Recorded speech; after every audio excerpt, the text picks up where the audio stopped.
Buenos días a todos. El tema que hoy día vamos a abordar es cáncer invasor de cuello uterino, cómo diagnosticarlo, el estadiaje y el tratamiento. Como introducción de este tema, el cáncer de cuello uterino es uno de los cánceres más comunes, siendo el cuarto más común después del cáncer de mama, colorectal y cáncer de pulmón.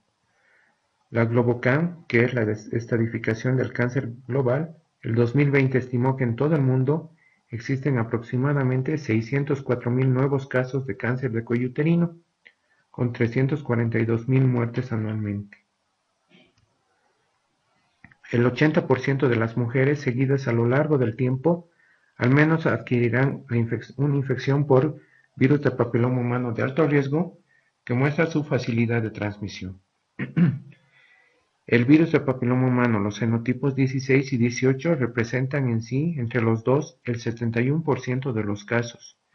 En cambio, el otro denominado pool de alto riesgo, que están incorporados otros genotipos, 12, tenemos el 31, 33, 45, 52 y 58 que representan el otro 19% de los cánceres de cuello uterino.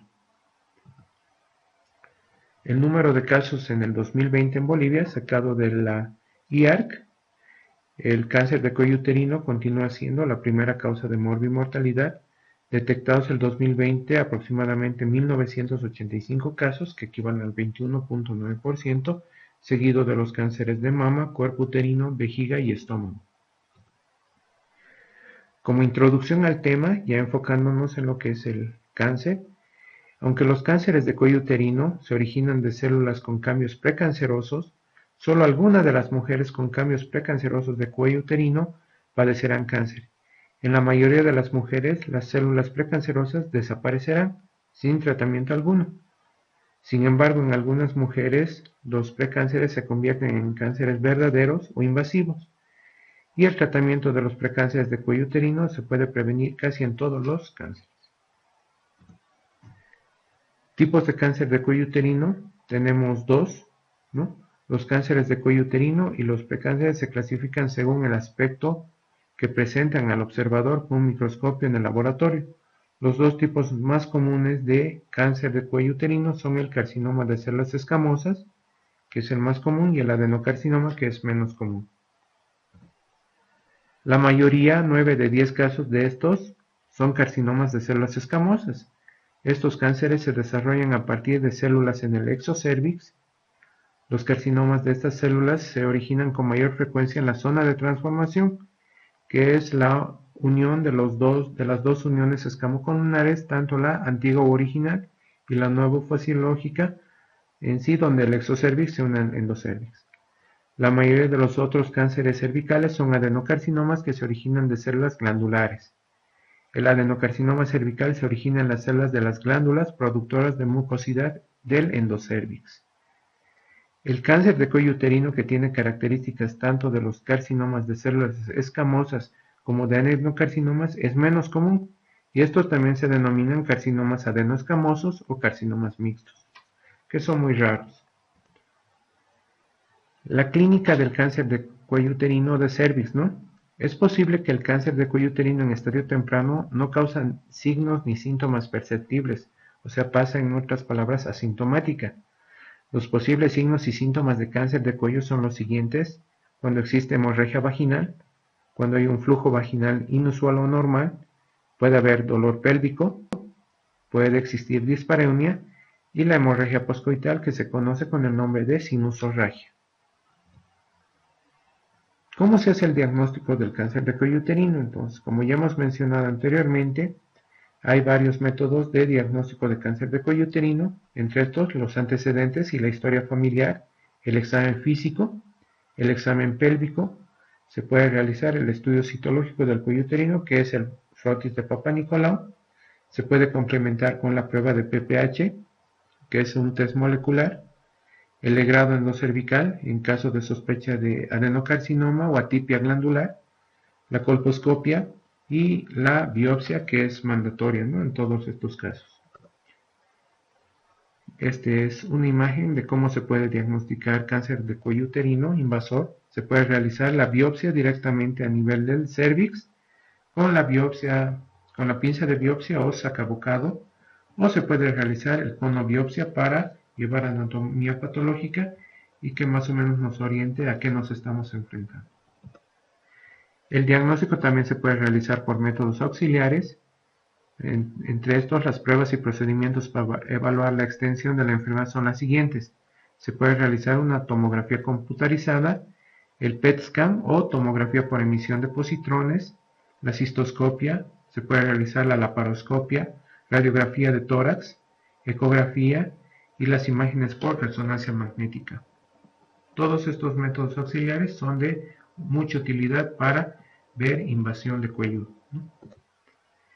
Aquí en la imagen de arriba tenemos tres imágenes de una tomografía axial computarizada con contraste donde se puede ver tumor cervical, y en la imagen de abajo se puede ver igual afectación cervical por resonancia magnética nuclear.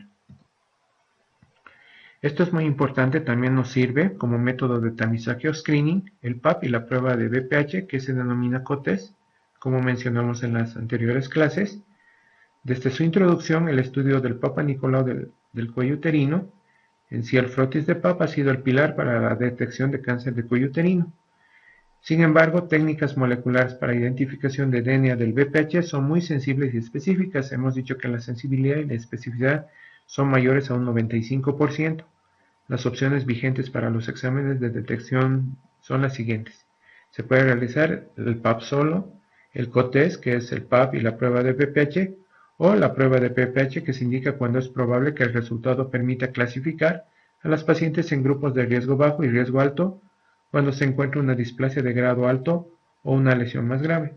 En sí, la prueba de BPH te dice más o menos contra qué genotipo nos estamos enfrentando o identificando para hacer un mejor seguimiento a las pacientes.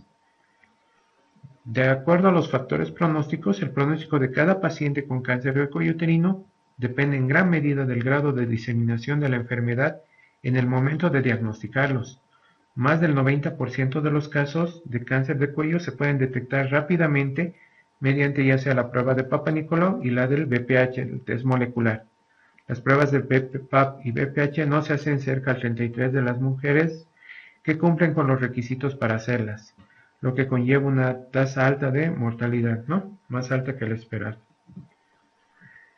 Entrando en lo que son los estadios del cáncer de cuello uterino o cáncer de cervix, el carcinoma se disemina por invasión local a los ganglios linfáticos regionales o por el torrente sanguíneo. Esta diseminación tumoral por lo general depende de la extensión y la invasión de la lesión local. Aunque el cáncer de cuello suele progresar de manera ordenada, en ocasiones se puede observar un tumor pequeño con metástasis ya a distancia. Por este motivo, pacientes se deben evaluar minuciosamente para detectar la enfermedad metastásica. El estadiaje actualmente, según la Federación Internacional de Ginecobstetricia y el Comité Americano del Cáncer, diseñaron un sistema de estadificación de cáncer de cuello uterino y el FIGO es el que se utiliza con mayor frecuencia. Esta es la clasificación de FIGO 2018 que divide en 4 estadios de cáncer, desde el estadio 1 hasta el estadio 4. Y cada uno se divide a su vez, ¿no?, en otras partes. Por ejemplo, el estadio 1, que comprende un carcinoma limitado solamente a cuello uterino, la diseminación al cuerpo del útero no se deberá tener en cuenta. Este se divide en 1A, que es carcinoma invasivo, que solo es posible diagnosticar mediante estudio microscópico, con una profundidad de invasión máxima menor o igual a 5 milímetros. Actualmente ya no se toma la extensión, solamente la profundidad. Antiguamente se tomaba la extensión hasta 7 milímetros. El estadio 1A se divide en 1A1 y 1A2. El 1A1 es cuando la profundidad de invasión estromal es menor o igual a 3 milímetros y el 1A2 es cuando ya la profundidad de invasión estromal es mayor a 3 milímetros y menor o igual a 5 milímetros. El estadio 1B ya es un carcinoma invasivo. A diferencia de los anteriores que son microinvasores, este ya es un invasivo con profundidad de invasión máxima mayor de 5 milímetros, superior al estadio 1A. La lesión aún se limita al cuello uterino y el tamaño se mide según el diámetro tumoral máximo. Tenemos la subdivisión del estadio 1B, que es 1B1, 1B2 y 1B3. El 1B1 representa cuando el carcinoma invasivo tiene una profundidad de invasión estromal mayor a 5 milímetros y menor o igual a 2 centímetros en su mayor dimensión. Ya el estadio 1B2 es cuando el carcinoma invasivo es mayor a 2 centímetros y menor o igual a 4 centímetros en su mayor dimensión. Y ya el estadio 1B3 es cuando el carcinoma invasivo es mayor a 4 centímetros en su mayor dimensión. Ya entrando al estadio 2, también se divide en 2A y 2B. El 2A, bueno, el estadio 2 es un carcinoma de cuello uterino con invasión fuera de útero, pero que no se extiende al tercio inferior de la vagina ni a la pared pélvica, que significa que toma solamente 2/3 superiores de la vagina. A continuación, iremos desglosando el estadio 2, que se divide en 2A, que es el compromiso limitado a los 2/3 superiores de vagina, sin compromiso de los parámetros. El estadio 2A a su vez se puede dividir en 2A1 y 2A2. El 2A1 es cuando el carcinoma invasivo es menor o igual a 4 centímetros en su mayor dimensión, y el 2A2 cuando el carcinoma invasivo es mayor a 4 centímetros en su mayor dimensión. Y el 2B es cuando ya invade parámetros, pero que no se extiende a la pared pélvica. Igual ya está tomado los 2/3 superiores de vagina. El estadio 3 es un carcinoma que infiltra el tercio ya inferior de la vagina, se ha diseminado a pared pélvica, puede causar hidronefrosis, produce insuficiencia renal o infiltra los ganglios linfáticos pélvicos y paraórticos. El 3 se divide a su vez en 3A, 3B y 3C. Vamos a ir desglosando cada uno de estos. El 3A, carcinoma que infiltra el tercio inferior de la vagina sin diseminación a la pared pélvica. El 3B es una diseminación a pared pélvica, puede dar hidronefrosis o insuficiencia renal, salvo que se pueda conocer otra causa, ¿no? Ya adyacente. Y el 3C es compromiso de los ganglios linfáticos pélvicos o paraórticos, incluso micrometástasis, independientemente del tamaño y la extensión del tumor, ¿no? Tenemos dos, el 3C1, metástasis solo en ganglio linfático pélvico, y cuando ya es un estadio 3C2, hay metástasis ya en ganglios linfáticos paraórticos, ¿no? No es necesario que memoricen la parte de abajo. Y el estadio 4, el carcinoma se diseminó fuera de la pelvis menor o hay compromiso de la mucosa de vejiga y o recto verificado por biopsia. Un edema ampolloso por sí solo no es suficiente para asignar el estadio 4. En otras palabras, el estadio 4 ya es cuando hay metástasis a local o a distancia y se divide en A y en B. Hablamos del A cuando la diseminación es a órganos pélvicos adyacentes, ya sea por delante invade a vejiga y por detrás puede invadir al recto. Y el estadio 4B ya es una diseminación a órganos distantes, por ejemplo, hígado, pulmón, cerebro, huesos.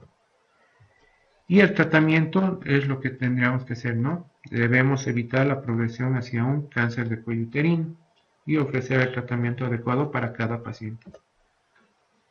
Ya estadios avanzados, el tratamiento del CACO estadio 1A1, un microinvasor sin invasión linfovascular, se puede realizar una conización cervical con márgenes negativos, un borde de 3 milímetros, y se puede repetir el cono si es necesario, o se puede realizar una histerectomía extrafacial o histerectomía radical modificada con disecciones ganglionares. El tratamiento para los estadios 1B2, 3 y 2A ya es radioterapia externa más quimioterapia más braquiterapia, o se puede realizar una histerectomía radical más disección ganglionar pélvica y aórtica, y o radioterapia externa, quimioterapia, braquiterapia e histerectomía adyuvante. Este tratamiento ya lo realizan los oncólogos. Y el tratamiento para estadios ya 2B en adelante, 3 y 4, ya es el tratamiento con radioterapia externa, la quimioterapia y sesiones de braquiterapia. El tratamiento para el estadio de cáncer de cuello uterino 4B ya es radioterapia externa, quimioterapia y muchas veces cuidados paliativos. Esta es una clasificación actual, los tipos de histerectomía de acuerdo a la clasificación de Piver y Rutledge, que se divide en 5, ¿no? Antiguamente se hablaba de las histerectomías radicales de Berten-Meigs, que más o menos correspondería al estadio 3 de Piver, ¿no? Consideraciones sobre el cáncer de cuello uterino. Esto debemos tener en cuenta que muchas veces puede ser maltratado sin criterio oncológico. Muchas veces después de un tratamiento puede progresar, puede recurrir y puede dar metástasis, ¿no? Entonces eso tenemos que tener clara consideración. Y eso sería todo. Muchas gracias.